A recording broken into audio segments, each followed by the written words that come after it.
Hello friends, welcome to another video.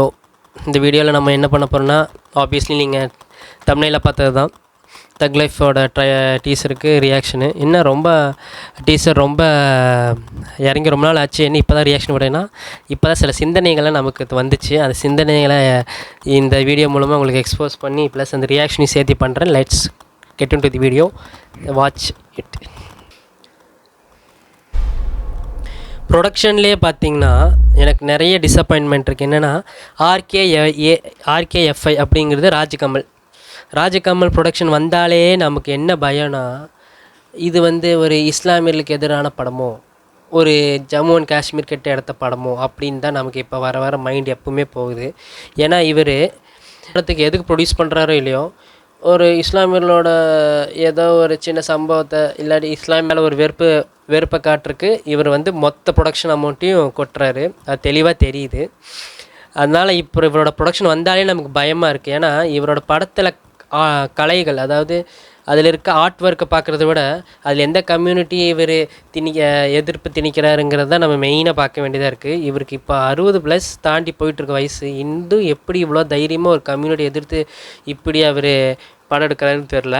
வாங்க அடுத்தது போவோம். அடுத்தது ரெட் ஜெயிண்ட் ப்ரொடக்ஷன். இவங்க அதுக்கு மேலே இது நான் ஆப்வியஸ்லி தெரியும், நம்ம உதயநிதி அண்ணனோட ப்ரொடக்ஷன் தான். இவர் எப்படின்னா குழந்தைய கீழும் செய்வார், குழந்தைய ஆட்டி விடுவார், அந்த கான்செப்டில் தான் போயிட்டுருக்காரு. படம் ஃபுல்லாக பீஸ்ட்டு, இந்த அமரன், அப்புறம் இதை இப்போ வர தக் லைஃபு, அப்புறம் நீ பழைய நிறையா மெயினாக இந்த மாதிரி கொஞ்சம் இஸ்லாமியர்களை இஸ்லாமோஃபோபியாவாக காட்டுற படத்தில் எல்லாம் ப்ரொடக்ஷன் பார்த்திங்கன்னா ரெட் ஜெயிண்ட்டாக இருக்கும்.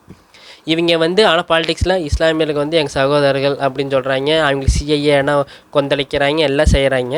ஆனால் அப்பப்போ படத்துலேயும் இப்படி காட்டி இவங்க அப்படியும் பண்ணலாமா அப்படிங்கிறது இவர் மேலே எனக்கு பயங்கர டவுட்டாக இருக்குது. அடுத்தது மெட்ராஸ் டாக்கீஸ். அவர் வேறு யாரும் இல்லை, நம்ம மாமா மச்சான் தான். கமல் மாப்பிள்ளனா மணிரத்னம் மாமா மச்சான். அவர் பார்த்திங்கன்னா சும்மாவே ரோஜா பாம்பேன்னு படத்தில் இஸ்லாமியரில் கொஞ்சம் ஒரு டைப்பாக காட்டி நிறைய தமிழ்நாட்டில் குழப்பத்தை உண்டாக்க ஆரம்பித்தார். இப்போ 3 பேரும் சேர்ந்துருக்காங்க. இந்த படம் என்ன மாதிரி படம்னு தெரில.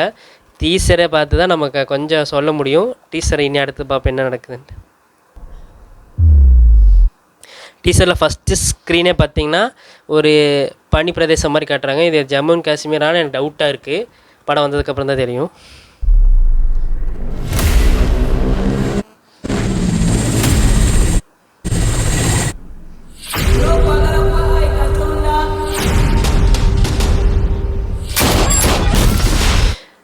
இந்த ஃபோட்டோவில் பார்த்திங்கன்னா ஒரு ஜன்னல் வழியாக ஒருத்தர் அப்படி ஷூட்டில் அப்படி தெரிக்கிறாரு. அது தெரிக்கிறத பார்த்தா அது அவர் கெட்டப்பெல்லாம் பார்த்தா ஒரு இஸ்லாமியரோட அந்த பைஜாமா கெட்டப் மாதிரியே இருக்குது. அப்பாங்கிற ட்ரெஸ்ஸு மாதிரி இருக்குது. அந்த ட்ரெஸ்ஸாக இருந்துச்சுன்னா அப்போ கண்டிப்பாக இது இஸ்லாமியருக்கு எதிர் கதையா அப்படிங்கிறது ஒரு 20% நம்ம கன்ஃபார்ம் பண்ணிடலாம். ஆனால் அது அரை செகண்ட் தான் வரனால நமக்கு அந்த சீனு தெளிவாக தெரிய மாட்டேங்குது. இதை படம் யாரை எதிர்த்து இல்லை என்ன நோக்கங்கிறது நமக்கு சரியாக தெரியல.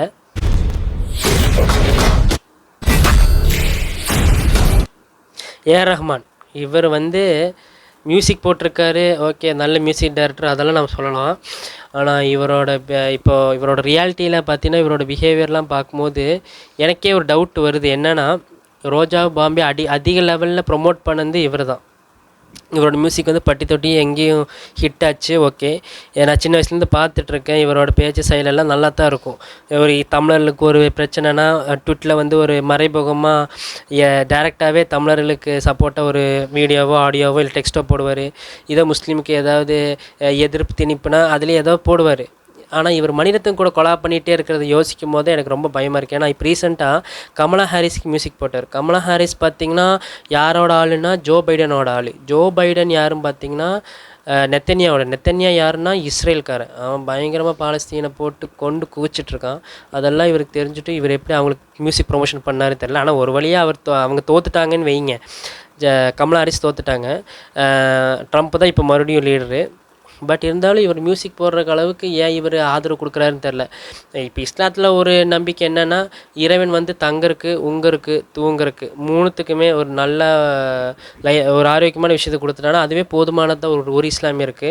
ஆனால் இவர் இவ்வளோ சம்பாதிச்சுட்டு ஏன் இந்த மாதிரி விஷயத்தை எல்லாம் ஆர்என்டி பண்ணாமல், ரிசர்ச் பண்ணாமல் மியூசிக் போட்டு கொடுக்குறாருங்கிறது அது இறைவன் தான் அறிஞ்சவன். அதனால் இவர் ஒரு நல்ல முஸ்லீமா அப்படின்னு கேட்டால் அது ஒரு பெரிய கேள்விக்குறி தான். 5 நேரம் தொழுகிறாரு, அது எல்லாத்துக்கும் தெரியும். ஆனால் இவர் மியூசிக்னால நிறைய பேர் நல்லா சந்தோஷமாக இருக்காங்க. ஆனால் சில எந்தெந்த விஷயத்துக்கு மியூசிக் போடுறாரு அப்படிங்கிறது நமக்கு கொஞ்சம் டவுட்டாக இருக்குது. அது பொறுத்து இருந்து தான் பார்க்கணும் இவரோட குணம் என்னான்ட்டு. இஸ்லாமியரோட பார்வையில் சொல்கிறேன்.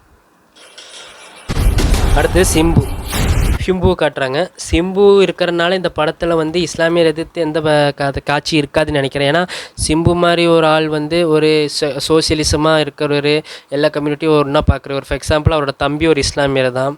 ஸோ இவர் இந்த மாதிரி காட்சியெல்லாம் இருந்தால் ஒய் ப்ரோ அப்படின்னு கேட்குற வாய்ப்பு இருக்குது, இல்லை நடிக்க மாட்டேன்னு சொல்கிற வாய்ப்பு இருக்குது. அதனால் சிம்பு இருக்கிறனால இதில் கொஞ்சம் ஆறுதல் இருக்குது நமக்கு. ஏன்னா மாநாடு மாதிரி ஒரு படத்தில், கோயம்புத்தூர் மாதிரி ஒரு இடத்துல எடுத்த படம், நல்ல ஒரு வரவேற்பு. அதில் எல்லாத்தையும் சமமாக ரியாலிட்டியை கரெக்டாக காமிச்சிருந்தாங்க. ஆனால் சிம்பு இந்த படத்தில் இருக்கிறனால கண்டிப்பாக இஸ்லாமியர் எதிர்த்து எந்த திணிப்பும் இருக்காதுன்னு நான் நம்புகிறேன். அப்புறம் அடுத்த ஃப்ரேம் பார்த்திங்கன்னா ஒரு மாஸ்கை காட்டுறாங்க. அது இன்னுமே எனக்கு சந்தேகத்தை அதிகப்படுத்துது. இந்த மணிரத்னம் மாதிரி இந்த ரோஜா பாம்பே மாதிரி ஏதாவது நையாண்டி வேலை ஏதாவது இஸ்லாமிய எதிர்த்து பண்ணுற மாதிரி தான் தெரியுது. படம் ஃபுல்லாக வந்தால் தான் தெரியும். பொறுத்திருந்து தான் பார்க்கணும். போல் இந்த கமலுக்கும் அவரோட மச்சான் மணிரத்னத்துக்கும் நம்ம பொறுத்திருந்து தான் பார்க்கணும்.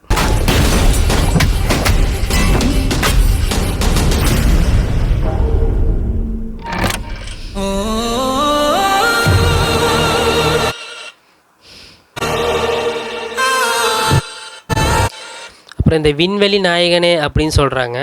விண்வெளி நாயகனேனா நம்ம எலான் மஸ்க்கு கோச் பார்ப்பல. ஏன்னா விண்வெளிக்கு எப்போவுமே ரிசர்ச் பண்ணி சக்ஸஸ் ஆகிறது நம்ம எலான் மஸ்க் தான். இவர் எப்படி விண்வெளி நாயகன் சொல்லலாம்? உலக நாயகன் சொன்னாலே அதுவே ஓகேவாக இருக்குது. சரி, ஏதோ கலை உலகத்தில் மேபி உலக நாயகனாக இருக்கலாம் அப்படின்னு வச்சுக்கலாம். ஆனால் விண்வெளி நாயகனே சொல்கிறது இதெல்லாம் ஓவராக இருக்குது. எலான் மஸ்க் பார்த்தா கோச் பார்ப்பல. இது வந்து ஒரு ஹியூமராக தான் வச்சுருக்கோம். நீங்கள் பார்த்து இந்த என்ஜாய் பண்ணுங்கள். ஓகே, அவ்வளோதான் ஃப்ரெண்ட்ஸ். தக் லைஃப்னு வச்சுருக்காங்க. அதோடய ஃபாண்ட்டெல்லாம் பார்க்கும் போது எதையோ குறிக்கிற மாதிரி இருக்குது. அரபி ஃபாண்ட் மாதிரி தெரியுது. ஒரு நிலாவை காட்டுறாங்க, ஒரு பறவை பறக்கிற மாதிரி காட்டுறாங்க. ஏதோ பீஸை குறிக்கிற மாதிரி இருக்குது. படம் பொறுத்து தான் பார்க்கணும். ஆனால் கண்டிப்பாக இந்த படம் ஒரு இஸ்லாமியருக்கு மனசங்கடத்தை உண்டாக்குற படமாக இருந்தால் உண்மையாகவே எனக்கு மனசங்கடம் உண்டாகும் ஃப்ரெண்ட்ஸ். நான் ஒரு இஸ்லாமியர், நீ சொல்லலாம் நீ ஒரு சாதாரண இஸ்லாமியர் தானே, ஒன்றால் என்ன பண்ண முடியும், படம் எடுத்துக்கிட்டே தான்டா இருப்போம். நாங்கள் எப்படி எடுத்தோன்னா, நாங்கள் எங்கள் எதிர்ப்பு சொல்லக்கு மட்டும்தான் கடவுள் எங்களுக்கு சக்தி கொடுத்துருக்காரு. அதுக்கான சூழ்ச்சியெல்லாம் கடவுள் பார்த்துப்பார். நாங்கள் இந்த பூமியில் இது ஒரு டெம்பரரி லைஃப்னு எங்களுக்கு நல்லாவே தெரியும். அப்படி இருக்கும்போது எங்கள் எதிர்ப்பு சொன்னியா இல்லையான்னு தான் எங்கள் இறைவன் பார்ப்பான். தவிர நான் அதுக்காக ஒன்றால் முடிஞ்ச எதிர்ப்பு பண்ண முடியுமா, நீ வந்து அவ்வளோதான், நீ சாதாரண மனுஷன், நான் சாதாரண மனுஷன், அதோட முடிஞ்சு எண்ட் ஆஃப் தி டே நான் எதிர்ப்பு தெரிச்சுனா இல்லையா, அதுதான் கடவுள் பார்ப்பார். மற்ற வேலையெல்லாம் கடவுளே பார்த்துப்பார். அல்லாஹ் இருக்கான், அவனே போதுமான. Thank you friends. இந்த வீடியோ உங்களுக்கு பிடிச்சிருந்தா லைக் ஷேர்லாம் பண்ணுங்கள். மேலும் நிறைய டீசரில் உங்களுக்கு இருக்கிற டவுட்டு, இந்த சீசனில் எந்த கம்யூனிட்டியை பற்றி பேசுகிறாங்க, இல்லை இந்த டீசரில் எந்த பாலிட்டிக்ஸை பற்றி பேசுகிறாங்கன்னு கேட்குறதுக்கு கமெண்ட் பண்ணுங்கள். கண்டிப்பாக அதை டீசர் ரியாக்ட் பண்ணுறேன். தேங்க்யூ ஃபார் வாட்சிங்.